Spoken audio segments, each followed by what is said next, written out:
Since Black Friday's around the corner, what's with the TV thing? What's with it?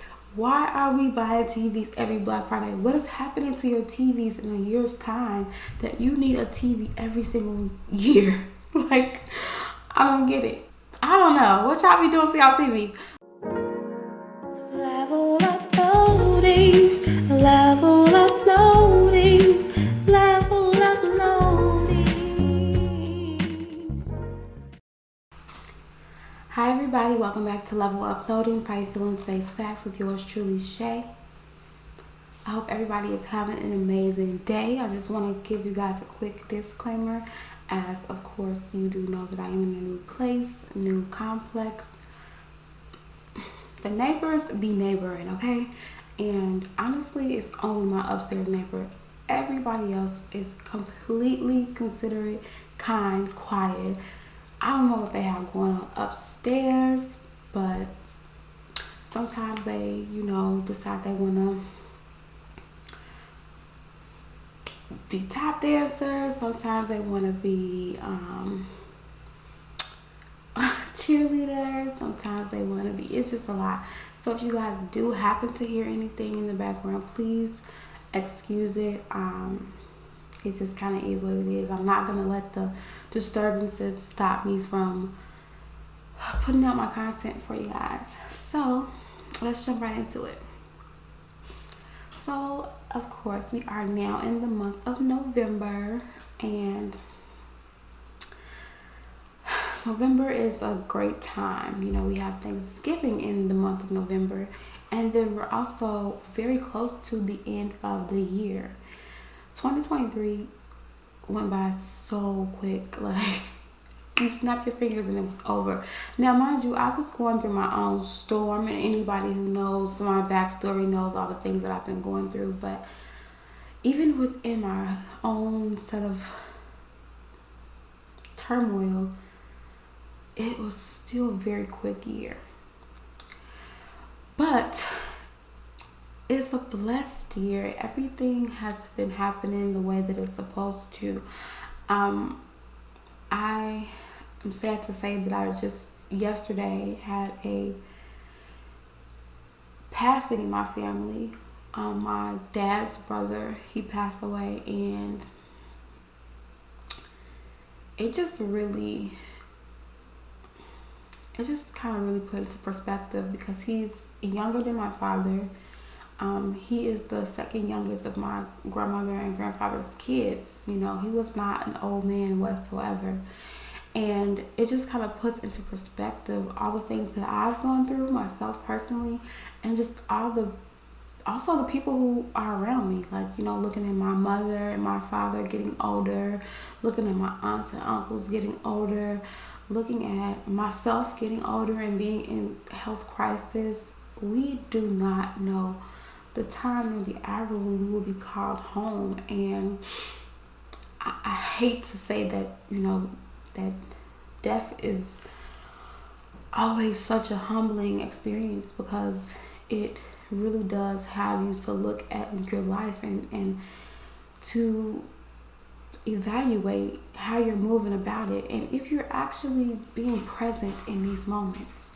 It's so easy for us to always, once we conquer one thing, we're ready to go to the next. We're ready to go to what's the new next goal, what's the new next thing to greatness. And honestly, that's not where it's at. In order for us to truly be thankful and present, in order for us to truly be present and appreciative, we have to be thankful for those moments that we're trying to push past. And I wish it was Saturday, or I wish it was the weekend already, or I wish it was this. We're rushing our clock, we're rushing our time, and we just got to be more cognizant of the fact that gratefulness, thankfulness, and generosity are what we are called to do and be in this world. I'm actually reading Michael Todd's book. I ain't bad, y'all. I ain't bad. I'm sorry, Michael Todd. They had it in my local library, so I did go ahead and rent it out. But it's actually really good so far. I'm about a little bit less than halfway through, and it's the Damaged but Not Destroyed by Michael Todd.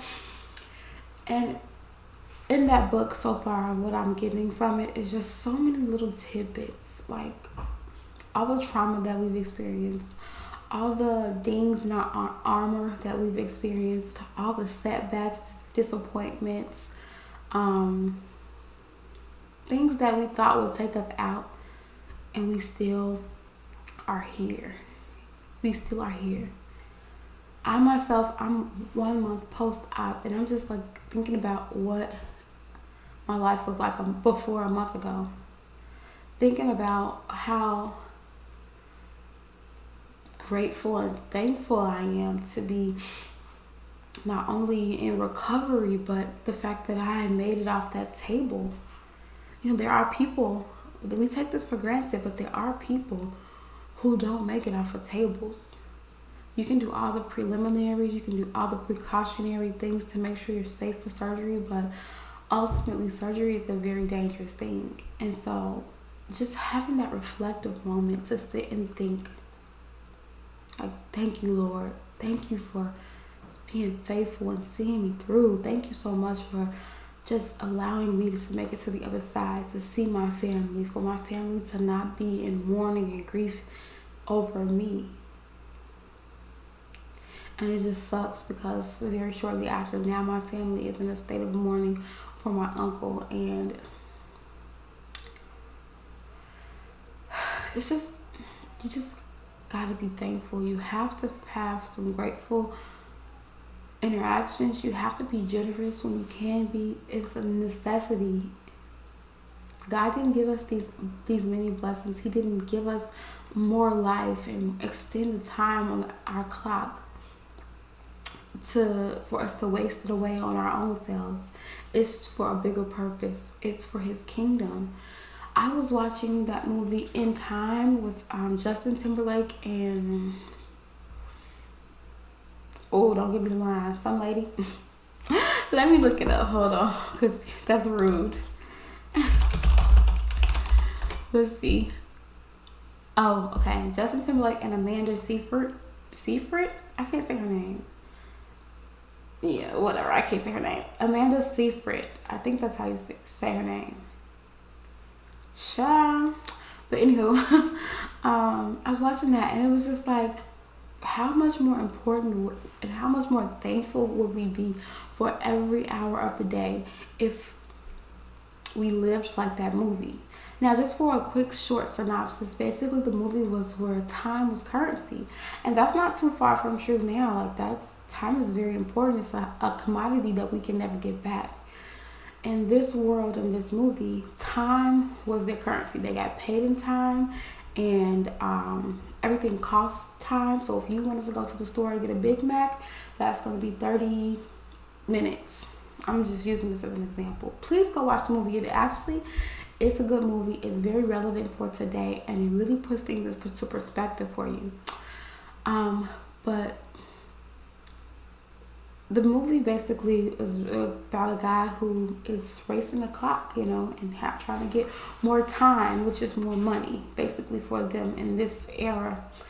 And how much more grateful would we be if that is actually how we had to live? Like, if imagine how wasteful our time would be.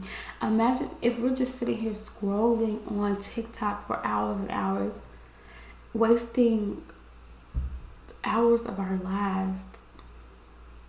Like, he goes and works his 12-hour shift, and at the end of the day, he gets paid in time. So say, for instance, he has on his clock, he has 24 hours.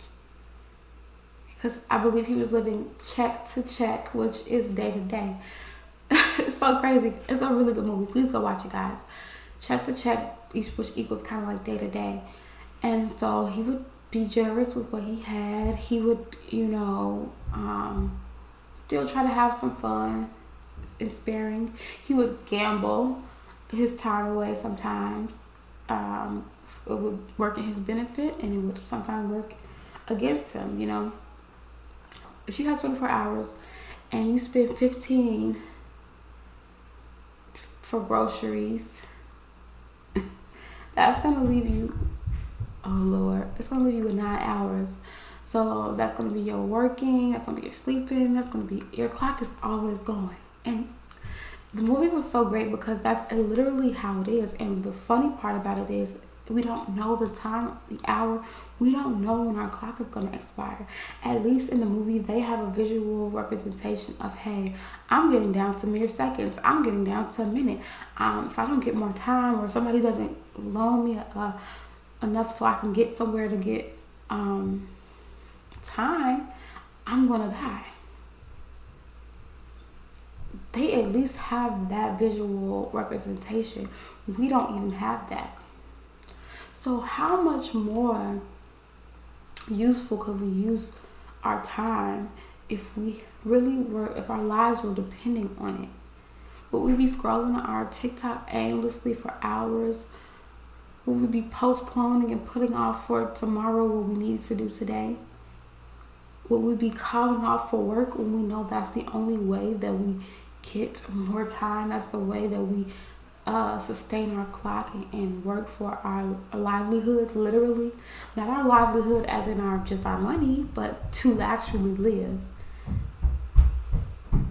Y'all hear this? I hope this is getting caught on camera because I'm sending it to my my property manager. Ice cold water. But how much more would we be thankful for each moment? How much more present would we be? How much more time would we spend with doing the things that we love, with the people who we love, if we really had to quantify our time on earth based on Father, give me the strength, Lord. I don't even know what I want to say. It's so distracting. But anyway, I said all that to say this month of November, as we slowly creep and crawl from daylight saving to now it's getting darker earlier, just think about how amazing it was to have so much daylight. I know there are places that don't participate in daylight saving, and now that we are not utilizing that function, we get to see how dark it could be, how early it could be when it gets dark. Now, some people hate it, some people love it. I'm not here to debate about that, but I think it makes you feel time is real. It makes you feel like time is real, but it also just shows you that it really isn't. Like, it is in one sense, but then in another it really isn't, because it's just a clock. And if the government tells you, hey, turn that clock back, you do it. You comply. You can't say, oh no, I don't want to comply with that. I want it to be 6:30 right now instead of 7:30. Because if you come to work and you're not on time, or you're too early, or you're too late, you're going to get in trouble. If the company opens at 9 and you're showing up there because your clock says 9, you're going to either waste time or you're going to be there too late. So it's just, I don't know. I don't know where I was going with that, but ultimately we got to be thankful for everything. All of this is working together so that we can have a better understanding of how to be grateful, how to show up for ourselves, how to be in the moment, how to be present. Thanksgiving is around the corner, and it's so easy for us to think about the things that we don't have all year round, especially with Thanksgiving being right before, like, one of the most greediest, gluttonous, mass, not what it's supposed to be for holidays, which is Christmas. People go from being thankful and saying how thankful they are for what they have to begging for something new, for upgrading unnecessarily upgrading things that they have. Buying TVs. Listen, y'all, since Black Friday's around the corner, what's with the TV thing? What's with it? Why are we buying TVs every Black Friday? What is happening to your TVs in a year's time that you need a TV every single year? Like, I don't get it. I've had my TVs for years now. Like, oh my goodness, how long have I had them? I think I had one of them for like 4 or 5 years. The other one since like, not too much, 2000 and like something. We do not care. Early 2012, 13-ish, something like that. TVs are not like, I don't know what y'all be doing to y'all TV. But anyway, totally off subject. But yeah, you know, people go from I'm thankful for these things to yeah, whatever, I need the new PS17. I need the new iPhone 27. Like, you were just thankful for these things, and now you're discarding them as old news. You know, we're so caught up in what's new, what's next, upgrading, making it look like we have more than what we do, or even if we do have it, you know, making sure that people know it. We're always so caught up in that, and I just hope and pray that we can learn to really truly be thankful, because God can take all of this stuff away from us within a blink of an eye. He can take it all away within a blink of an eye. So before I leave, I just want to read a couple of Bible verses that are pertaining to thankfulness in the scripture, and just have you to kind of think and dwell on that, meditate on it, because we need to be in our word daily. And if you can't, it happens. At least you'll have a tidbit of daily bread today from me. One of my favorite scriptures about thankfulness is 2 Corinthians 9:11. It says, you will be enriched in every way so that you can be generous on every occasion. And through us, your generosity will result in thanksgiving to God. So once again, that good old generosity, it comes into play. If you're really thankful for the things that you have, then you also have to be obedient and being generous to others who may not have. And also being generous to people who do have. Generosity is not just for the less fortunate. It is better used that way, but generosity doesn't always have to be money. Generosity can be wisdom. Generosity can be time. Generosity can be compassion. You have to find the way that you can be generous. There are times when you don't have the money to donate or to give, but you can be a volunteer. Or you can't volunteer, so you write a check.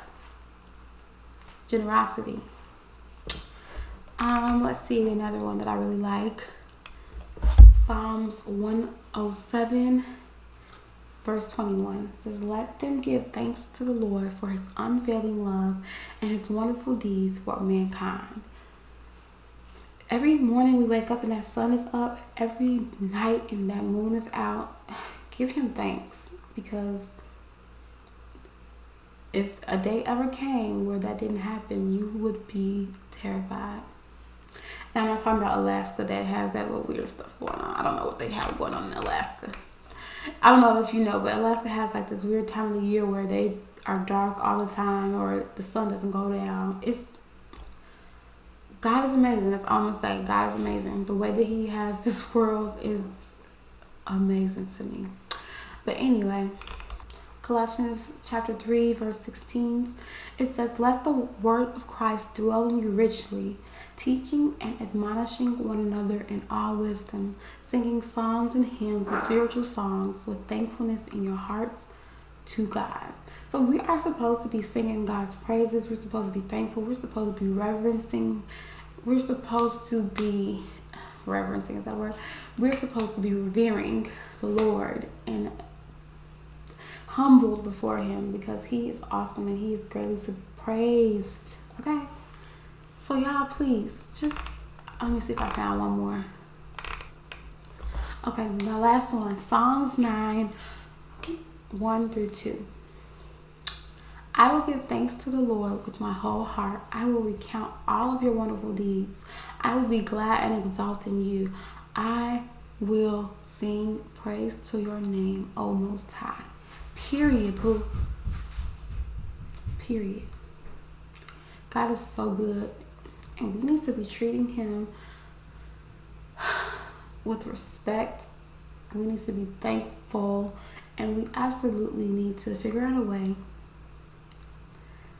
to show that thankfulness and an act of generosity to other people. And you guys saw me last episode. If you didn't watch it, you go watch it. Crying. Yes, I was crying. I be crying sometimes, y'all. Now the Holy Spirit will not allow me to be stoic anymore. My heart is not stone. It's flesh now. So I love it here. But if you knew me in the past, you know I would probably pinch a hole in my hand just to keep myself from crying in public or in any form. But now I have so much peace about vulnerability and just life itself that I'm able to do that and not care. So anyway, that's not the subject. Sorry, y'all know I be getting off subject. Crying. I was crying because of a moment of generosity that I had, and it brought me to tears because of how thankful I am. I am so beyond blessed, and we all talk about blessings in the ways of monetary, financial, acquired things, but my life is blessed. My breathing is blessed. My seeing is blessed. My hearing is blessed. My walking, my talking, I am blessed. And my thankfulness does not stop with things. And neither should yours. You guys have a good one. I will see you on the next episode. Please pardon my neighbors if you did hear them. I'm sorry. Just pray for me, y'all. Pray for my temper. Self-control is a fruit of the Holy Spirit. And on that note, see you guys next time. Bye.